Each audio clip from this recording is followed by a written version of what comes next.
안녕하세요. 오늘은 승리한 자들이라는 제목으로 요한계시록 14장 1절에서 7절 말씀을 가지고 은혜를 나누고자 합니다. 요한계시록 13장은 사단의 두 졸개인 두 짐승의 활동을 보여주고 있습니다. 바다에서 올라온 짐승인 세상의 권력자들과 또 땅에서 나온 짐승인 거짓 선지자의 교회 공격에 대해서 이렇게 보여주고 있습니다. 요한계시록 14장은 악의 도전에도 불구하고 믿음 위에 굳게 선 승리한 자들에 대한 내용입니다.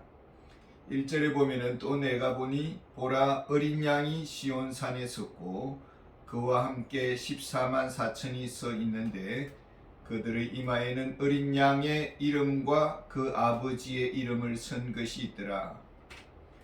어린 양이 시온산에 섰다고 했습니다.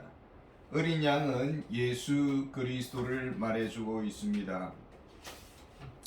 예수님은 십자가의 죽으심과 부활을 통해서 교회의 머리가 되셨습니다. 예수님과 함께 시온산인 교회에 14만 4천 명이 서 있습니다. 이 14만 4천은 구원받은 자의 수를 말합니다. 구약 이스라엘 12지파 중에 선택받은 자의 수와 신약 12사도의 진리 안에서 선택받은 자의 수, 여기에 천을 곱한 수를 말합니다. 그래서 14만 4천은 구원받은 자의 수가 매우 많다라는 뜻입니다. 승리자들의 그 이마에 기록한 것이 있습니다.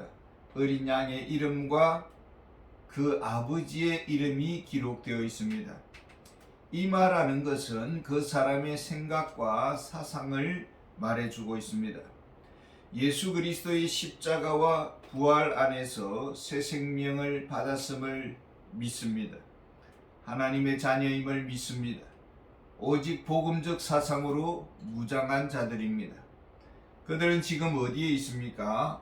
2절에 보면은 내가 하늘에서 나는 소리를 들으니 많은 물소리와 같고 큰 우레소리와도 같은데 내가 들은 소리는 검은고 타는 자들이 그 검은고를 타는 것 같더라.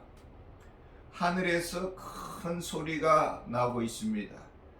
근데 명확하게 표현하지 아니하고 같더라고 표현을 하는 것을 보면은 무엇으로 말로 표현하기 어려운 그런 신비한 소리였음을 알 수가 있습니다. 요한계시록 19장 6절에서 8절에 보면은 또 내가 들으니 흐단 무리의 음성과도 같고 많은 물소리와도 같고 큰 우레소리와도 같은 소리로 이르되 할렐루야 주 우리 하나님 곧 전능하신 이가 통치하시도다. 우리가 즐거워하고 크게 기뻐하며 그에게 영광을 돌리세. 어린 양의 혼인 기약이 이르렀고 그의 아내가 자신을 준비하였으므로 그에게 빛나고 깨끗한 세마포 옷을 입도록 허락하셨으니 이 세마포 옷은 성도들의 옳은 행실이로다 하더라. 하늘에서 찬양 소리가 들립니다. 그 소리가 웅장하고 장엄합니다. 많은 물소리와 같고 큰 우레소리와 같다고 했습니다. 그리고 그 소리는 검은고 타는 듣기에 황홀한 소리였다라고 말하고 있습니다.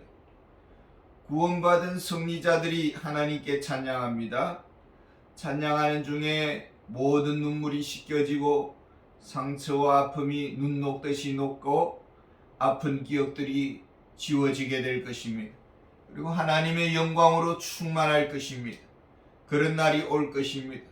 신랑 되신 주님을 기다리는 노래, 이미 세상 과거와는 모든 것을 잊어버렸습니다. 기쁨과 즐거움만이 가득한 그런 세계를 그려주고 있습니다. 여기에는 구원받은 승리자들만이 참여하게 될 것입니다. 하늘의 찬양은 어떤 특징을 가지고 있습니까? 3절에 보면은 그들이 보좌 앞과 네 생물과 장로들 앞에서 새 노래를 부르니 땅에서 속량함을 받은 14만 4천 밖에는 능히 이 노래를 배울 자가 없더라. 이 하늘의 찬양은 구속받은 자들이 찬양대원이 될 것입니다. 존귀하신 하나님의 보좌 앞에서 찬양할 것입니다. 그 찬양은 영원한 새로운 노래가 될 것입니다. 새로운 작사, 작곡을 통해서 찬양이 샘이 흘러넘치게 될 것입니다. 하늘나라에서 찬양을 배운다고 했습니다.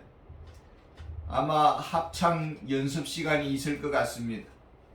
하늘 시간에 그 구속받은 자들이 한 공간에 모일 것이고 아주 멋진 찬양 리더가 새로운 노래를 가르칠 것입니다. 소프라노 파트, 엘토 파트, 베이스 파트, 테너 파트 이렇게 파트들이 그룹을 이루어서 새 노래를 배우게 될 것입니다. 하나님 앞에 드려지는 찬양은 아주 정교하고 또 준비된 찬양이 될 것입니다. 감사와 감격의 노래가 천국의 향연으로 울려 퍼지게 될 것입니다. 저들은 이 자리에 참여한 것으로 너무나도 영광스럽게 여길 것이고 구원받은 그 은혜, 이 영광스러운 자리에 참여한 것으로 감격할 것입니다. 그들은 그리스도의 신부인 교회들입니다.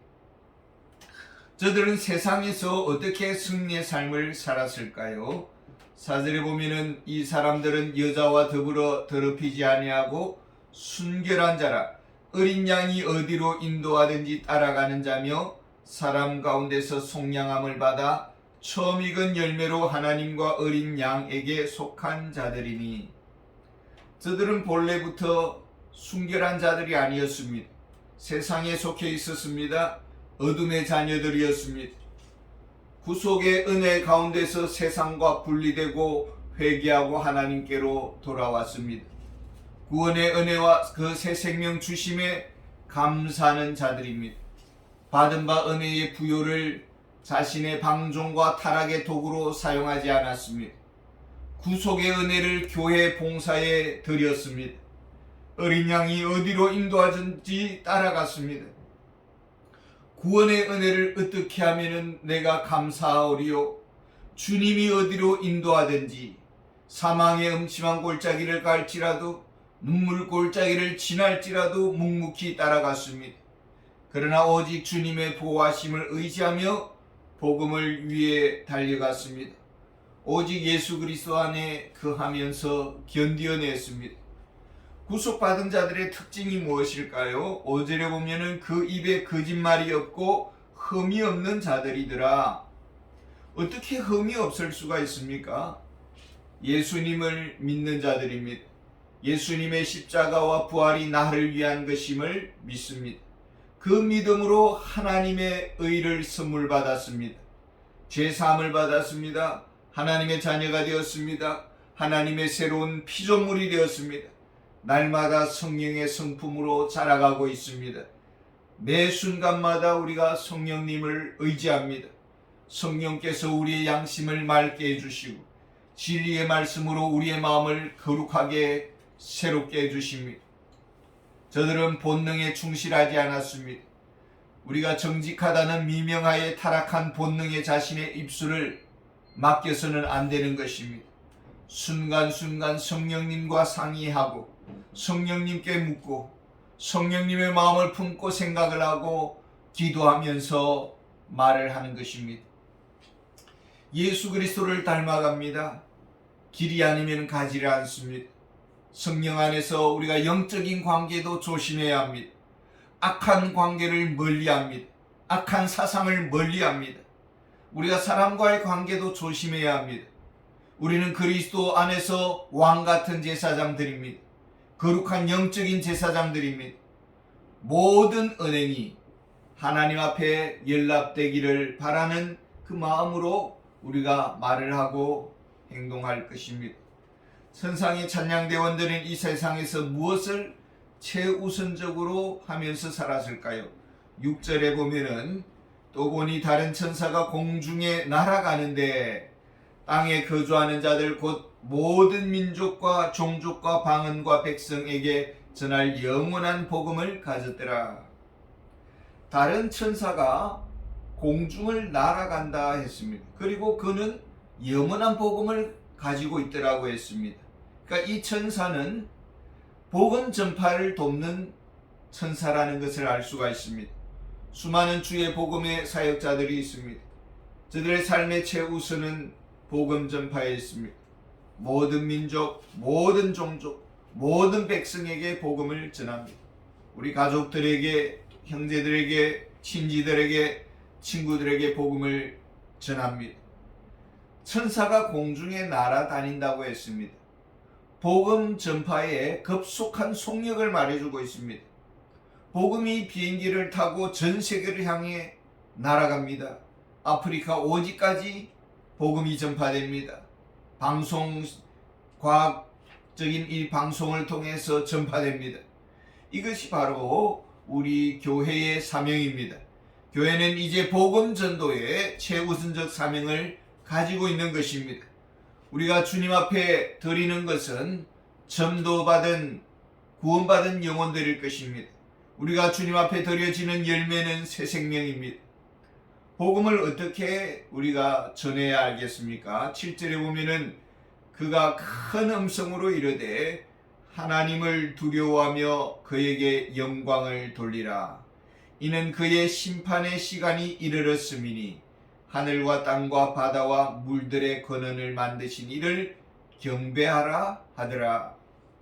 지금도 이 세상의 기원을 먼지라고 말하는 사람도 있고 이 인간의 기원을 원숭이라고 말하는 그런 진화론자들이 이 과학계를 지배하고 있습니다.